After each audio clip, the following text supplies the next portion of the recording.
Assalamu alaikum. This is Mamun and I am an English trainer. Hello guys. I hope you are doing it. I am doing it as well. আজকে শুরু করতে যাচ্ছি have to be and has to be plus ভার্বের 3 number form মানে past participle. তো দেখুন guys, আমরা কিন্তু আমাদের অনেক সময় আমাদের দৈনন্দিন কনভারসেশন করার সময় আমরা বিভিন্ন ধরনের কথাবার্তা বলে থাকি পেসিভ ভাবে। যেমন কোনো একটা বস্তু অথবা কাউকে আমরা সম্বোধন করে কোনো একটা কাজ করে থাকি।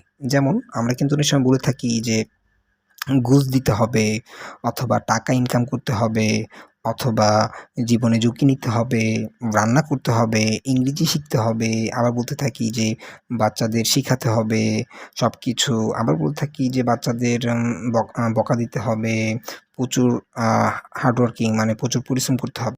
প্রথমে হচ্ছে subject plus have to be, has to be plus ভার্বের 3 নাম্বার ফর্ম মানে ভার্বের পাস্ট পার্টিসিপল।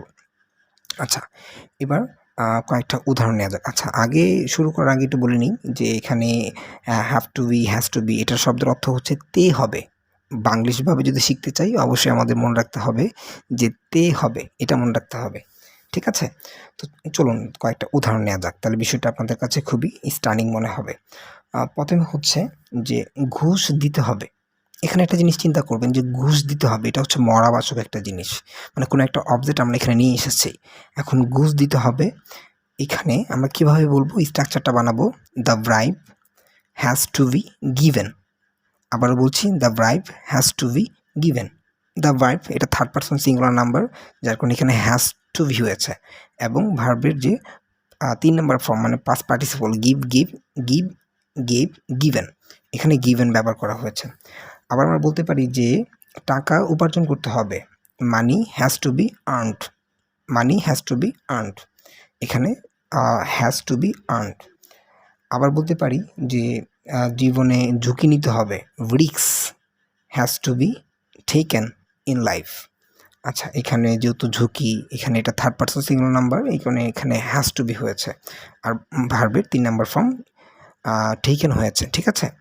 আচ্ছা, আবার বলতে পারি যে খাবার রান্না করতে হবে, the food has to be cooked. আবার বলতে পারি যে বাচ্চাদেরকে বকা দিতে হবে, the children have to be scolded. এখানে দ্য চিলড্রেন যেহেতু অনেক বাচ্চাদেরকে বোঝানো হয়েছে, সেই জন্য এটা বহু বচন, এই জন্য আমরা এখানে হ্যাজ না লাগিয়ে হ্যাভ টু বি ব্যবহার করেছি। আর অবশ্যই ভার্বের 3 নাম্বার ফর্ম সবসময় মনে রাখবেন যে কখনই যদি আমরা পেসিভভাবে কোনো কাজ করতে যাই, এটা অবশ্যই ভার্বের 3 নাম্বার ফর্ম এটা থাকবেই। এটা হচ্ছে চেনার উপায়। আচ্ছা, আরেকটা হচ্ছে বাচ্চাদেরকে সকল কিছু মানে সব কিছু শেখাতে হবে, the children have to B taught everything. আচ্ছা, এখানে দেখুন যে বাচ্চারা কিন্তু তারা নিজে শিখছে না, মানে কেউ কিন্তু বলছে মানে ইন্ডিকেট কাদের করছে, বাচ্চাদের করছে, তো তাদেরকে শেখাতে হবে, মানে এটা কেউ না কেউ করবে। ঠিক আছে? আচ্ছা, আরেকটা হচ্ছে যে বেতন বাড়াতে হবে, এটা কীভাবে বলবেন যে salary has to B increased. ঠিক আছে? Salary has to B increased. এখানে যেহেতু স্যালারি হচ্ছে এটা আপনার থার্ড পারসন সিঙ্গুলার নাম্বার, এখানে অবশ্যই আমরা হ্যাজ টু বি দিয়েছি। আবার বলতে পারি যে কঠোর পরিশ্রম করতে হবে, hard work has to be done. কঠোর পরিশ্রম hard work has to be done. আবার বলতে পারি যে আমরা বলতে পারি যে ইংলিশ শিখতে হবে, English has to be spoken.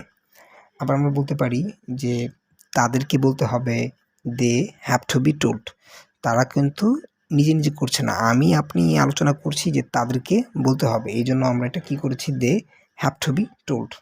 আবার বলতে পারি যে এই রাস্তাটা মেরামত করতে হবে, the road has to be repaired. Comment লিখতে হবে, the comment has to be wrote. আবার বলছি the comment has to be wrote. এখানে দেখুন মানে আমি যতগুলো আলোচনা করেছি, এটা হতে পারে ব্যক্তি, এটা হতে পারে বস্তু, হতে পারে মরাবাচক অথবা মরা, এটাকে আমরা এমফেসাইজ করছি মানে ওখানে জোর দিচ্ছি, the comment has to be wrote. আবার বলতে পারি যে চোরটাকে গ্রেপ্তার করতে হবে, the thief has to be arrested. আবার বলতে পারি যে তাকে জিজ্ঞাসা করতে হবে, he has to be asked.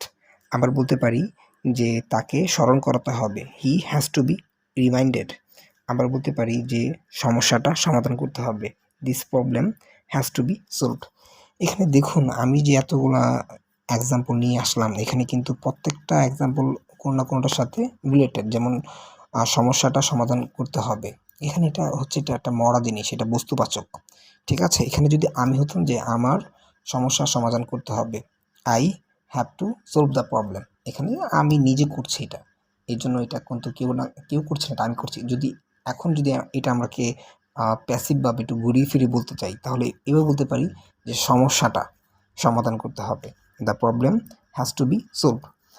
এখন আবার বলতে পারি যে তাকে স্মরণ করাতে হবে, মানে আমি আপনি আলোচনা করছি, তাকে স্মরণ করাতে হবে, সে কিন্তু জানে না।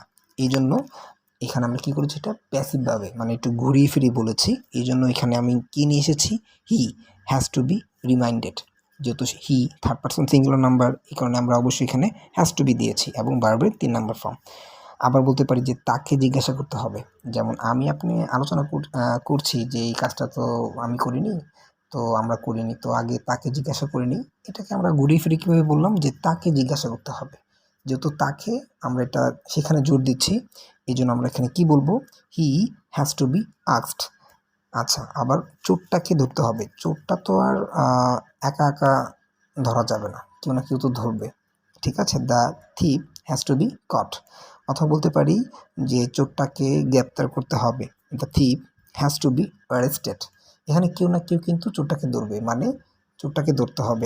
আমি আপনি আলোচনা করছি, অথবা পুলিশ হতে পারি আমরা, যে চোরটাকে ধরতে হবে। আচ্ছা, এখন যদি আমি বলে থাকি যে আমার রোডটা নির্মাণ করতে হবে, তাহলে আমি এখানে বলবো যে আই হ্যাভ টু বিল্ড অথবা রিপেয়ার দিস রোড। এখানে কিন্তু আমি নিজে করছি, আর যদি আমি এটাকে যদি জাস্ট ঘুরিয়ে ফিরিয়ে বলি যে রোডটা নির্মাণ করতে হবে, তখন কিন্তু এখানে এটা করতে হবে, the road has to be repaired. এখন আমরা বলতে পারি যে আমার কঠোর পরিশ্রম করতে হবে, I have to hard work, অথবা I have to hard working, যেভাবে বলেন। কিন্তু এখন যদি বলি যে কঠোর পরিশ্রম করতে হবে, তখন কিন্তু আমরা এখানে বলবো অবশ্যই hard work has to be done. আচ্ছা, এখন কিন্তু আমরা বলতে পারি যে আমি এই চাকরিটা করতে পারবো না, I won't be able to do the job. এখানে যদি বলি যে আমার চাকরিটা করতে হবে, I have to do the job. এখন যদি বলি যে চাকরিটা করতে হবে, চাকরিটা the job has to be done. তারপর কিন্তু আমরা বলতে পারি যে আমার খাবার রান্না করতে হবে, I have to cook food. কিন্তু এখানে যদি বলি যে খাবার রান্না করতে হবে, যেন খাবারের উপর জোর দিচ্ছি, তাহলে the food has to be cooked. এবার যদি বলি যে আমার জীবনে ঝুঁকি নিতে হবে, I have two risk in my life, I have two risk in my life. এখন যদি বলি যে ঝুঁকি নিতে হবে আমার জীবনে, তাহলে risk has to be taken in my life. আবার বলতে পারি যে আমার ইনকাম করতে হবে, I have to earn money. এখন যদি বলি যে টাকা ইনকাম করতে হবে, money has to be earned. তো আমি আশা করছি যে অবশ্যই বিষয়টা বুঝতে পেরেছেন, এবং অবশ্যই প্র্যাকটিস করবেন। প্র্যাকটিস করলে অবশ্যই আপনার পারফেক্ট হবেন। তো আজকের জন্য এই পর্যন্তই, পরবর্তীতে নতুন কোনো একটা ভিডিওর সাথে দেখা হবে। So no more take care, have fun, এবং আল্লাহ হাফেজ।